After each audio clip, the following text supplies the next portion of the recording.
Hi friends, ഇന്നൊരു variety തോരൻ്റെ റെസിപ്പിയാണ് നമ്മളിവിടെ തയ്യാറാക്കുന്നത്. അതിനുവേണ്ടി അരിഞ്ഞു വെച്ചിരിക്കുന്ന കോവയ്ക്കയാണിത്. അടുത്തതായി ഇതിലേക്ക് ചേർക്കുന്നതിനായി കഴുകി വൃത്തിയാക്കിയ ഉണക്ക ചെമ്മീനാണ്. അത് വെള്ളം വാർന്ന് വെച്ചിരിക്കുകയാണ്. ഇനി നമ്മളിതിലേക്ക് ചേർക്കുന്നത് ഒരു സവാള ചെറുതായി അരിഞ്ഞത്, കുറച്ച് പച്ചമാങ്ങയാണിത്. ഇനി തോരന് വേണ്ടിയിട്ടുള്ള അരപ്പ് തയ്യാറാക്കുന്നതിന് വേണ്ടി അരക്കപ്പ് തേങ്ങ, 1 ടീസ്പൂൺ മുളക് പൊടി, 1/2 ടീസ്പൂൺ മഞ്ഞൾപ്പൊടി, 3 പച്ചമുളക്, ഇഞ്ചി എന്നിവ ചേർത്ത് നമുക്ക് മിക്സിയിൽ ഒന്ന് ഒതുക്കിയെടുക്കാവുന്നതാണ്. ഒരുപാട് അരഞ്ഞു പോകണ്ട, നമ്മൾ തോരൻ്റെ പരുവത്തിൽ മാത്രം അരച്ചെടുത്താൽ മതി. അടുത്തതായി നമ്മൾ ചെയ്യാൻ പോകുന്നത് കഴുകി വെച്ച കൊഞ്ചിനെ വറുത്തെടുക്കുകയാണ്. അതിനുവേണ്ടി പാൻ ചൂടായതിന് ശേഷം നമുക്ക് കൊഞ്ചിനെ അതിലേക്ക് ഇട്ട് കൊടുക്കാം. കൊഞ്ചിനെ ഇട്ട് കൊടുത്ത് ഒന്ന് വെള്ളം പറ്റിയതിന് ശേഷം നമ്മൾ അതിലേക്ക് 1 ടീസ്പൂൺ വെളിച്ചെണ്ണ കൂടി ചേർത്ത് കൊടുത്ത് നന്നായിട്ട് ഇതിനെ ഒന്ന് ഫ്രൈ ചെയ്തെടുക്കാം. നന്നായി ഒന്ന് ഇളക്കി കൊടുത്തുകൊണ്ടിരിക്കണം, ഇല്ലെങ്കിൽ ഇത് കരിഞ്ഞു പോകും, അല്ലെങ്കിൽ ചവിട്ടി പിടിക്കും. ഇപ്പം നല്ല കളറൊക്കെ മാറി വരുന്നുണ്ട്. ഇതിനെ ഒന്നും കൂടെ നല്ലതായിട്ട് കളർ മാറിയതിന് ശേഷം നമുക്കിതിനെ അടുപ്പിൽ നിന്ന് മാറ്റി വെക്കാവുന്നതാണ്.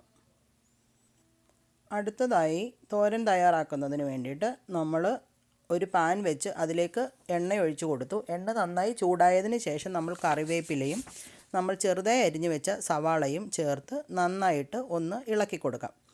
നന്നായിട്ട് വഴണ്ട് വന്നതിന് ശേഷം മാത്രം നമ്മൾ ഇതിലേക്ക് കോവയ്ക്ക ചേർത്ത് കൊടുക്കാവുന്നതാണ്. ഈ സമയം തന്നെ നമുക്ക് ഇതിലേക്ക് മാങ്ങയും ചേർത്ത് കൊടുക്കാം. നമ്മൾ മാങ്ങയെ ചേർക്കുന്നതിന് പകരം നമുക്ക് കുടംപുളി വേണമെങ്കിലും ഓപ്ഷണലാണ് ചേർക്കാവുന്നത്. എന്തിനാണ് നമ്മളിത് ചേർക്കുന്നതെന്ന് വെച്ചാൽ ചെമ്മീൻ ചേർക്കുന്നത് കൊണ്ടാണ് നമ്മളിതിലേക്ക് മാങ്ങയോ അല്ലെങ്കിൽ കുടംപുളിയോ നമ്മൾ ചേർത്ത് കൊടുക്കുന്നത്. ഇപ്പം നമുക്ക് ആവശ്യത്തിന് ഉപ്പും കൂടെ ചേർത്ത് കൊടുത്തിട്ട് ഇതിനെ ഒന്ന് നന്നായി മിക്സ് ചെയ്തതിന് ശേഷം അടച്ച് വെച്ച് ചെറുതീയിൽ ഈ കോവയ്ക്ക വേവിച്ചെടുക്കാം. കോവയ്ക്ക നന്നായി വെന്തതിന് ശേഷം മാത്രം നമുക്കിതിലേക്ക് അരപ്പ് ചേർത്ത് കൊടുക്കാം.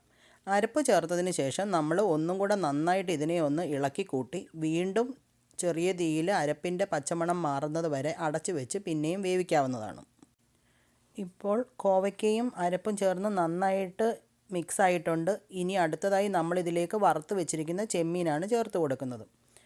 ചെമ്മീൻ ചേർത്ത് കൊടുത്തതിന് ശേഷം നമുക്ക് ഉപ്പ് നോക്കാവുന്നതാണ്. കാര്യം നമ്മൾ അരപ്പിനകത്ത് ഉപ്പ് ചേർത്തിട്ടില്ല, അപ്പം നമുക്ക് ബാക്കിയുള്ള ഉപ്പ് ഇപ്പം ചേർത്ത് കൊടുക്കാവുന്നതാണ്. ഇപ്പം നമ്മുടെ തോരൻ റെഡി ആയിട്ടുണ്ട്. ആവശ്യത്തിന് ഉപ്പും പുളിയും എല്ലാം ഉണ്ട്.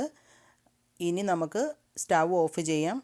എന്നതിൽ നിന്ന് വ്യത്യസ്തമായിട്ട് ഒരു വെറൈറ്റി തോരനാണ് ഇന്ന് നമ്മൾ കഴിക്കാൻ പോകുന്നത്. എല്ലാവരും ട്രൈ ചെയ്യണം, എല്ലാവർക്കും ഇഷ്ടപ്പെടും. എല്ലാവരും ട്രൈ ചെയ്തതിന് ശേഷം അഭിപ്രായങ്ങൾ അറിയിക്കണം. Thanks for watching and thanks for supporting me. ഇനി നമുക്ക് വീണ്ടും ഒരു പുതിയ വീഡിയോയുമായി കാണാം. Thank you.